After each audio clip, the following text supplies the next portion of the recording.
ಕೋಮಲೆ ಕೋಮಲೆ ಕೋಮಲೆಯೇ ನೀನಾರು ಮೋಹಿನಿ.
ಏನು ಚಂದವೇ, ಏನು ಚಂದ, ಏನು ಚಂದ, ಏನು ಚಂದಪ್ಪ, ಏನು ಚಂದ, ಚಂದಪ್ಪ ಅಲ್ಲ ಚಂದಪ್ಪ ಅಂತ ಚಂದ. ಇದು ಸೌಂದರ್ಯವನ್ನು ವರ್ಣಿಸುವುದಕ್ಕೆ ನಮ್ಮ ಶಬ್ದ ಭಂಡಾರದಲ್ಲಿ ಶಬ್ದಗಳೇ ಸಿಗ್ತಾ ಇಲ್ಲ. ಆ ಹುಬ್ಬು, ಆ ಹಣೆ, ಕಣ್ಣು, ಮೂಗು, ತುಟಿ, ಕಟಿ, ಕೊರಳು, ಬೆರಳು, ಪಾದ, ಒಂದಕ್ಕಿಂತ ಒಂದು ಅವರ್ಣನೀಯ, ಅನುಪಮ, ಅಸಾಧಾರಣವಾದಂತಹ ಚಿನ್ನು. ಅವಳು ಹುಡುಗಿ ಚಂದ ಕಾಣುವುದು ಹೇಗೆ ಗೊತ್ತುಂಟ ನನಗೆ? ಅವಳ ಪಂಚಾಂಗ ಸರಿ ಇರಬೇಕು. ಪಂಚಾಂಗ ಕಟ್ಟಿಬೇಕು. ಹೌದೌದು. ಕುಟಿಲ, ಚಾಂಚಲ್ಯ, ಕಾಠಿಣ್ಯ, ಮೃದುತ್ವ, ಮಂದತ್ವ, ಈ 5 ಪಂಚಾಂಗಗಳು ಸರಿಯಾಗಿದ್ರೆ ಅವಳು ಚಂದ ಅಂತ ಲೆಕ್ಕ. ನಿನ್ನ ಕಣ್ಣಿನ ಕುಟಿಲತೆ, ಆ ಮುಂಗುಳಿನ ಲಾಲತ್ಯ, ಆಮೇಲೆ ನಿನ್ನ ನಡು, ಆಮೇಲೆ ನಿನ್ನ ನಡೆ, ಆಯ, ಆಕೃತಿ ಎಲ್ಲವೂ ಶ್ರುತಿ, ಗತಿ, ಮತಿ ಎಲ್ಲ ಸರಿ ಉಂಟು. ಹಾಗಾಗಿ ಚಂದದ ಹೆಣ್ಣು ಅನ್ನುವುದರಲ್ಲಿ ಯಾವುದೇ ಸಂದೇಹ ಇಲ್ಲ. ಹಾಗಿದ್ರೆ ಇಷ್ಟು ಚಂದದವಳು ನಂದಿನಿ ನದಿಯ ಬದಿಯಲ್ಲಿ ಬಂಡೆಯಲ್ಲಿ ಕುಳಿತು ನಿನ್ನ ಕಾಲನ್ನು ನೀರಲ್ಲಿ ಇಳಿಬಿಟ್ಟು ಸೆರಗಿನಲ್ಲಿ ಆಟ ಆಡ್ತಾ ಇದ್ದಿ. ಅಬ್ಬ, ನಿನ್ನ ಪಾದ ಸ್ಪರ್ಶಕ್ಕೆ ನೀರು ಮಾತ್ರ ಅಲುಗಾಡುವುದಲ್ಲ, ನನ್ನ ಹೃದಯವೇ ಅಲುಗಾಡಿತು. ಬಹಳ ಚಂದ ಇದ್ದಿ. ನಾನು ಆಲೋಚನೆ ಮಾಡುದು, ನೀನೇ ಇಷ್ಟು ಚಂದ ಇರುವಾಗ ನಿನ್ನ ಅಮ್ಮ ಎಷ್ಟು ಚಂದ ಇದ್ದಿ. ಅಲ್ಲ ಹೇಳಿದ್ದು, ಒಂದು ಬೆಳೆ ಒಳ್ಳೆದು ಬರಬೇಕು ಅಂತಾದ್ರೆ ಕ್ಷೇತ್ರ ಬೇಕು, ಕ್ಷೇತ್ರವೂ ಬೇಕು, ಬೀಜವೂ ಸರಿಬೇಕು. ಬೀಜ ಹಾಗಾಗಿ ಒಳ್ಳೆ ಕ್ಷೇತ್ರವು ಒಳ್ಳೆ ಬೀಜವೂ ಸಿಕ್ಕಿದೆ. ನಿನ್ನ ಅಪ್ಪ, ಅವ ಎಷ್ಟು ದೊಡ್ಡಪ್ಪ ಅಲ್ಲ, ಅವನ ಯೋಗ್ಯತೆ. ಹಾಗಾಗಿ ಒಳ್ಳೆ ಅಪ್ಪ ಮನೆಗೆ ಹುಟ್ಟಿದವಳು ನೀನು. ಆದ್ರೆ ಇಲ್ಲಿಗೆ ಬರುವುದಕ್ಕೆ ಕಾರಣ ಏನೋ ಗೊತ್ತಿಲ್ಲ. ನಿನ್ನನ್ನು ನೋಡಿದ ಮೇಲೆ ಬೇಕು ಬೇಕು ಬೇಕು ಬೇಕು ಬೇಕು ಬೇಕು ಯಾವ್ದು ಬೇಕು? ಮಾತಾಡಬೇಕು, ಪರಿಚಯ ಮಾಡಬೇಕು, ನಿನ್ನಲ್ಲಿ ಸಂಭಾಷಣೆ ಬೇಕು ಎಂಬ ಹಾಗೆ ನನಗೆ ಅನಿಸ್ತದೆ. ಅದಾಗಬೇಕು ಅಂತಾದ್ರೆ ನೀನು ಅಲ್ಲಿಂದ ಹೇಳಬೇಕು, ಇಲ್ಲಿಗೆ ಬರಬೇಕು, ಮಾತಾಡಬೇಕು, ಪರಿಚಯ ಹೇಳಬೇಕು. ಯಾವುದರದ್ದು ಅಲ್ಲಿ ಪರಿಚಯ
ಇಷ್ಟು ದೂರ ನಾವು ದೂರ ದೂರ ನಿಲ್ಲುವಾಗ ನೀನು ಜೋರು ಮಾತಾಡಬೇಕಾ ಬೇಡವಾ? ನೀನು ಜೋರು ಮಾತಾಡುವಾಗ ನಿನ್ನ ಗಂಟಲಿಗೆ ಸದ್ಯದ ಹುಡುಗಿಯರಿಗೆ ಏನಾಗಿಲ್ಲ ಸ್ವರಕ್ಕೆ. ಅಲ್ಲ ಜೋರು ಮಾತಾಡಿ ಹಾಗೆ ಹತ್ತಿರ ಹತ್ತಿರ ನಿಂತ ನನಗೆ ಹತ್ತಿರ ನಿಂತು ಮಾತಾಡಿ ಅಭ್ಯಾಸವೇ ಇಲ್ಲ. ನನಗೆ ದೂರ ನಿಂತು ಮಾತಾಡಿ ಅಭ್ಯಾಸ. ಸ್ವಲ್ಪ ಅಂತರ ಬೇಕು. ಅಂತರ ಬೇಕು ಅಂತ ಹೇಳುವವರೇ ಗುಂಪು ಗುಂಪಲ್ಲಿ ಸಂಭಾಷಣೆ ಮಾಡಿ. ಅದು ಬೇರೆ ಒಂದು ವರ್ಗ ಉಂಟು, ನಾನು ಹಾಗಲ್ಲ. ಸರಿ ಇಷ್ಟು ಸಾಕ? ಇಷ್ಟು ಸಾಕು. ಓ ಕಳನೆ ಕರ್ತೀಯ? ಹೌದು ಹೌದು. ನಿನ್ನ ಅಂಗ, ನಿನ್ನ ಆಕಾರ, ನಿನ್ನ ನಡಿ ಇದನ್ನೆಲ್ಲವನ್ನು ಕಾಣುವಾಗ ಕಳನೆ ಹೌದೇ ಹೌದ್ರಿ. ಕಳ ಕಳ್ಳ ಅಯ್ಯೋ ಕಳ ಕಳ ಹೌದೇ ಹೌದು. ಹಾಗಂತ ಹೇಳಿ ನನ್ನನ್ನು ಕಂಡಂತಹ ನೀನು ಪರಿಚಯ ಹೇಳಿ ಹಾಗೆ ನೀನು ಒತ್ತಾಯ ಮಾಡ್ತಾ ಇದ್ದೀಯ. ಆದೀತಾ? ಯಾವುದು ಹೇಳಲಿಕ್ಕೆ? ಪರಿಚಯ ಹೇಳಬಹುದು. ಒಪ್ಪಿಗೆಯಾ? ಒಪ್ಪಿಗೆ ಉಂಟು. ಹೇಳಲಿಕ್ಕೆ ಒಪ್ಪಿಗೆ ಉಂಟು. ನಿನ್ನನ್ನು ಕಾಣುವಾಗ ಹೇಳ್ಬೋದೇನೋ ಹಾಗೆ ಮನಸ್ಸು ಹೇಳ್ತಾ ಉಂಟು. ಯೋಚನೆ ಮಾಡಬೇಡ. ನಾನು ಕಾಮುಕನೂ ಅಲ್ಲ, ಮದಮುಖನಲ್ಲ, ಉಂಟೆ ಹಾಗೆ ಭಯೋತ್ಪಾದಕನೂ ಅಲ್ಲ. ಈಗ ನನ್ನ ಪರಿಚಯ ಎಲ್ಲಿಂದ ನಾನು ಪ್ರಾರಂಭಿಸಿದ? ಈಗ ಎಲ್ಲಿಂದ ಆಗುತ್ತದೆ ಅಲ್ಲಿಂದ ಪ್ರಾರಂಭಿಸಬೇಕಾದ್ರೆ ಮೂಲ ಎಂಬುದು ಸರಿಬೇಕು. ಮೂಲ ಬೇಕು. ಎಲ್ರಿಗೂ ಒಂದು ಆದಿ ಗೊತ್ತಿರ್ಬೇಕು. ಆದಿ ಬೇಕು. ನಿನಗೆ ಆದಿ ಗೊತ್ತುಂಟ? ಎಲ್ಲಿಂದ? ಯಾವುದು ನಿನ್ನ ಆದಿ ಅಂದ್ರೆ? ಮೂಲ. ಮೂಲ ಮೂಲ ಅಂದ್ರೆ ಯಾವುದು? ಯಾವುದು? ಅಪ್ಪ. ಅಪ್ಪ ಅಪ್ಪ ಬೇಕು. ಅಪ್ಪ ಅಪ್ಪ ಅಪ್ಪ ಅಪ್ಪ ಅಪ್ಪ ಗೋವಿಂದ. ಆ ದಣಿವರಿಯಾದ ಗೋವಿಂದ ಇತ್ತೀಚೆಗೆ ಬಂದದ್ದು ಅವರ ಮಗನ. ಅವನಿಗೆ ಅಷ್ಟು ಎಂತದು ಗೋವಿಂದನ? ಚೀಚಿ ಆ ಗೋವಿಂದ ಅಲ್ಲ ನಾನು. ಹಾಗಿದ್ರೆ ಗೋವಿಂದ ಭಟ್ರ ಮಗನ? ನಮ್ಮಲ್ಲಿ ಇಬ್ಬರು ಗೋವಿಂದ ಭಟ್ರು ಇದ್ದಾರೆ. ಯಾರ ಮಗಳು? ದಪ್ಪದವರ ಸಪ್ಪದವರು. ಮತ್ತೆ ಗೋವಿಂದ ಇಬ್ಬರ ಮಗಳು ನಾನಲ್ಲ. ಮತ್ತೆ ಯಾವ ಗೋವಿಂದ? ನನ್ನಪ್ಪ ನಾನು ಹುಟ್ಟುವ ಮೊದಲೇ ಆ ಗೋವಿಂದನ ಪಾದವರು ಸೇರಿಕೊಂಡಿದ್ದರೇನೋ ಹಾಗೆ. ಬರುವಾಗ ಅಪ್ಪನನ್ನು ತೆಗ್ದ ಬಂದ. ಅಪ್ಪ ಇಲ್ಲ, ನಾನು ನೋಡ್ಲಿ ಇಲ್ಲ ಅಪ್ಪನನ್ನು. ನನ್ನಮ್ಮ ಅಮ್ಮ ಯಾರು? ಅಮ್ಮ ಅಮ್ಮ ಅಮ್ಮ ಉಮ್ಮ. ಓ ಅಮ್ಮ ಉಮ್ಮ. ಹೌದಾ? ಇದು ವಿಚಿತ್ರ. ಏನು? ಮೊದಲು ನಮ್ಮ ಕಡೆಯಿಂದ ಆ ಕಡೆಗೆ ಹೋಗ್ತಾ ಇತ್ತು, ಈಗ ಆ ಕಡೆಯಿಂದ ಬರ್ಲಿಕ್ಕೆ ಪ್ರಾರಂಭ ಆಗಿದೆ. ಅಂದ್ರೆ ಉಮ್ಮ ಅಂತ ಹೇಳ್ತಿ? ನಾನು ಆ ಸಂತಾನಲ್ಲ. ನಾನು ಅಪ್ಪನನ್ನು ಉಪ್ಪ ಅಂತ ಹೇಳುದ? ನನ್ನ ಅಮ್ಮ ನನಗೆ ಯಾರು ಅಂತ ಹೇಳಿ ಗೊತ್ತಿಲ್ಲ. ಅಪ್ಪ ಅಮ್ಮ ಇಬ್ರು ಇಲ್ವಾ? ಅಪ್ಪ ಅಮ್ಮ ಇಬ್ರು ಇಲ್ಲ. ಸತ್ತು ಹೋಗಿದ್ದಾರಾ? ನಾನು ಹುಟ್ಟುವ ಮೊದಲೇ ಸತ್ತು ಹೋಗಿದ್ದರು ಅವರು. ನೀನು ಪುಣ್ಯಾತ್ಮೆ. ಪುಣ್ಯಾತ್ಮೆ? ಹೌದೌದು. ಕಾರಣ ಏನು? ಹುಡುಗಿಯರಿಗೆ 16 ವರ್ಷ ತುಂಬುವಾಗ ಅಪ್ಪ ಅಮ್ಮ ಇಬ್ಬರೂ ಸತ್ತು. ಎಲ್ಲಿಯಾದ್ರೂ ಉಂಟ? ಎಲ್ಲರೂ ಬಯಸುವುದು ಹೇಗೆ? ಅಪ್ಪ ಅಮ್ಮ ಬೇಕು, ಒಂದು ಮಕ್ಕಳ ಮದುವೆ ಚಂದವನ್ನು ಕಾಣಬೇಕು ಎನ್ನುವಂತ ಆಸೆ ಇರೋದು ಸಹಜ ತಾನೆ. ಈಗ ನಾನು ಯಾಕೆ ಹೇಳಿದೆ ಗೊತ್ತಾ? ಯಾಕೆ? ಈಗ ಅಪ್ಪ ಅಮ್ಮ ಜೀವಂತವಾಗಿ ಇರ್ತಿದ್ರೆ ನೀನು ಎಷ್ಟು ವರ್ಷ ಆಗ್ಬೋದು ಈಗ ನಿನಗೆ? 16 ವರ್ಷ. ಹೌದಾ? 14 ವರ್ಷದ ಹುಡುಗಿಯನ್ನು ಈಗ ತಿರುಗಲಿಕ್ಕೆ ಬಿಡ್ತಾರಾ? ಅದು ಹೌದು. ಒಂದೊಮ್ಮೆಗೆ ಅಪ್ಪ ಅಮ್ಮನ ಕಣ್ಣು ತಪ್ಪಿಸಿ ಬಂದ್ರು ಮನೆಗೆ ಹೋಗುವಾಗ 108 ಪ್ರಶ್ನೆ. ಎಲ್ಲಿಗೆ ಹೋದೆ? ನಿನಗೆ ಹೇಳುವವರಿಗೆ ನಿನ್ನ ಹೆಂಡಕ್ಕೆ ನಾನು ಜೋರು ಮಾಡ್ಲಿಕ್ಕೆ ಅಲ್ಲ, ಹಾಗೆ ಪ್ರಶ್ನೆ ಕೇಳ್ತಾರೆ. ಹಾಗೆ ಈಗ ನಿನಗೆ ಅದೆಂತದಿಲ್ಲಲ್ಲ. ನನಗೆ ಯಾವ ಸಮಸ್ಯೆಯೂ ಇಲ್ಲ. ಈಗ ನಾನು ಹೋದಂತೆ ಊರು ಭಕ್ತರ ಮನೆಯೇ ನನ್ನ ಮನೆ. ಈಗ ಅಪ್ಪ ಅಮ್ಮ ಇಬ್ಬರು ಇಲ್ವಾ?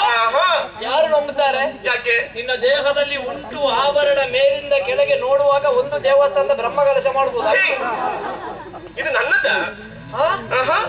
ನಿನ್ನದು? ಇದು ನನ್ನದಲ್ಲ. ಇದು ಒಂದು ನನ್ನದಲ್ಲ. ಸ್ವಂತದಲ್ವಾ? ಅಲ್ಲ, ಸ್ವಂತದಂದ್ರೆ ಕೊಟ್ಟದಿದೆ. ಯಾರು? 10 ಸಂವತ್ಸರ ಕೊಡುಗೆ. 10 ಸಂವತ್ಸರ ಸರಿ ಇರಬೇಕು. ಏನಾಯ್ತು? ಅವರ ಪಾಡಿಗಿರ್ಲಿ. ಅವ್ರು ಏನಾದ್ರು ಕೊಟ್ಟಿದ್ದಾರ ಅಂತ ಅವ್ರು ಮಾತಾಡ್ತಾರೆ ನಿನ್ನೊಟ್ಟಿಗೆ. ಅವರು ಕೊಟ್ಟದಲ್ಲ ಇದು. ನಿನ್ನ ಸುಮ್ಮನೆ ಕೊಡ್ಲಿಲ್ಲ ಏನು? ನಾನು ಅವರ ಮನೆಗೆ ಹೋಗಿ ಕೆಲಸ ಮಾಡಿದಕ್ಕಾಗಿ ಕೊಟ್ಟಂತಹ ವೇತನ ರೂಪಾಗಿದ್ದೆಲ್ಲ ಕೊಟ್ಟದ್ದು. ಗೊತ್ತಾಗ್ತದೆ, ತುಂಬಾ ಕೆಲಸ ಮಾಡಿದ್ದು. ಮತ್ತೆ ಇದು ದುಡಿದಂತಹ ದೇಹ ಇದು. ಏನು ಸುಮ್ಮನೆ ಕೊಡ್ಲಿಲ್ಲ ಅವರೆಲ್ಲ. ಇವತ್ತು ಎಲ್ಲಿ? ಇವತ್ತಿಲ್ಲಿ, ನಾಳೆ ಬೇರೆ. ಹಾಗಾಗಿ ನನಗೆ ಸರಿಯಾದಂತಹ ಮನೆ ಎಂಬುದಿಲ್ಲ. ಅಪ್ಪ ಅಮ್ಮ ಇಲ್ಲ. ಅಪ್ಪ ಅಮ್ಮ ಇಲ್ಲ. ಊರಿನವರು ಹಾಕಿ ಕೊಟ್ಟದ್ದು. ಹೌದು ಹೌದು. ಈಗ ಕರೆಯುವುದು ಹೇಗೆ ಅಪ್ಪ ಅಮ್ಮ ಇಲ್ಲದಿದ್ರೆ? ನನಗೆ ಹೆಸರುಂಟು. ಹೌದು, ಈಗ ಹೆಸರು ಇಡುದು ಅಪ್ಪ ಅಮ್ಮ ಅಲ್ವಾ? ಅಪ್ಪ ಅಮ್ಮ ಇಡ್ಲಿಲ್ಲ ನನಗೆ ಹೆಸರು.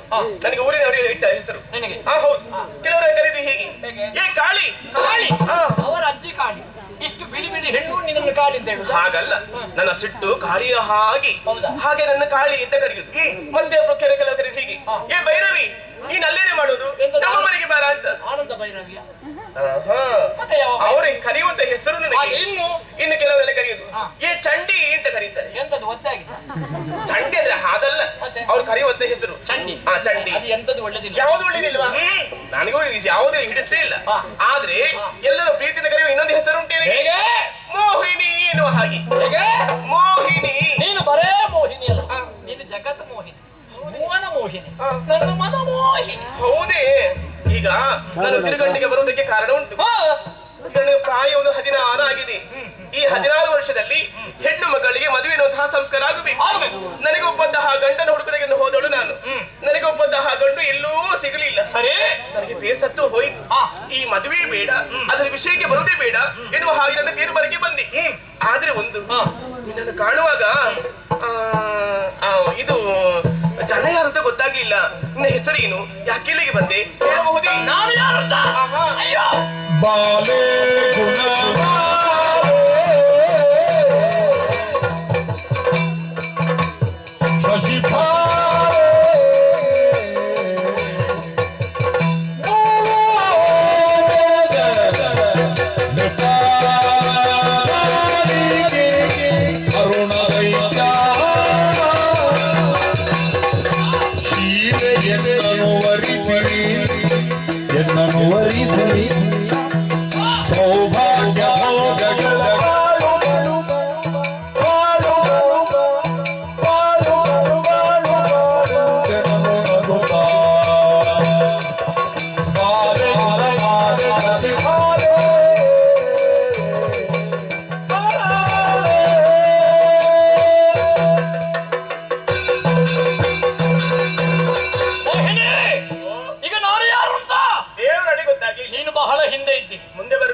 ಓಹೋ ಅಂದ್ರೆ ಮತ್ತೆ ಸ್ವರ್ಗ ಮಧ್ಯ ಮಾತಾಡ ತ್ರೈಭುವನವನ್ನು ಆಡುವ ವರ್ತಮಾನದ ದೊರೆ ಅರುಣಾದೈತ್ಯ. ಸತ್ತೇ ಹೋಗ್ಲಿಕ್ಕೆ ಅಚ್ಚೆ. ಏನು ನನ್ನ ಶ್ರಾದ್ದದ ಊಟ ಮಾಡ್ಬೇಕು ಅಂತ ಉಂಟ? ಎಲ್ಲಿಯಾದ್ರೂ ಉಂಟಾ? ಮತ್ತೆ ನೀನು ನಾನು ಸತ್ರ ನಿನಗೆ ನನ್ನ ಬುದ್ಧಿಗೆ ನಾನು ಬೈದುಕೊಂಡದ್ದು. ಅಂದ್ರೆ ನಿಮ್ಮ ಬಗ್ಗೆ ನಾನು ಚೆನ್ನಾಗಿ ಕೇಳಿ ಬಲ್ಲಿ, ಇದುವರೆಗೆ ನಾನು ಕಂಡದಿಲ್ಲ. ಹಾಗಾಗಿ ಮೊದಲ ಬಾರಿಗೆ ನಾನು ಕಂಡೆ.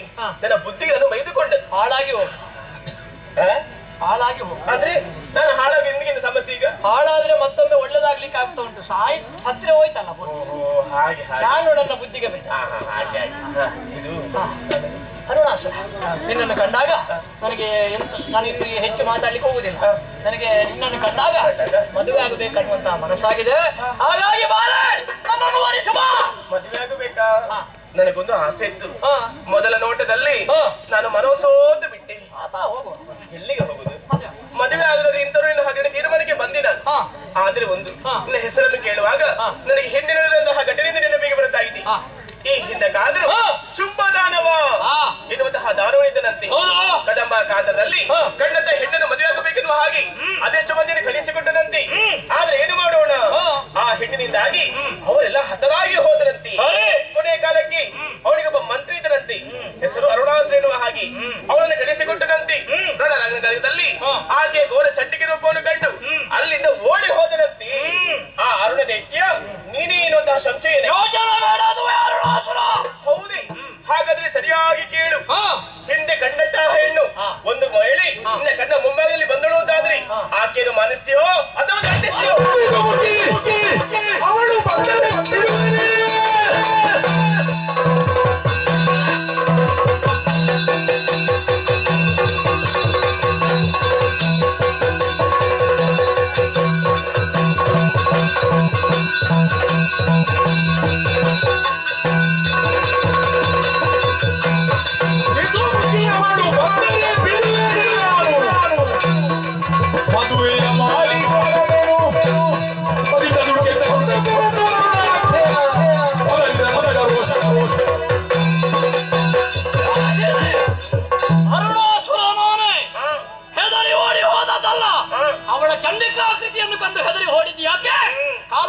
ಸೇಡು ತೀರಿಸ್ತೇನೆ.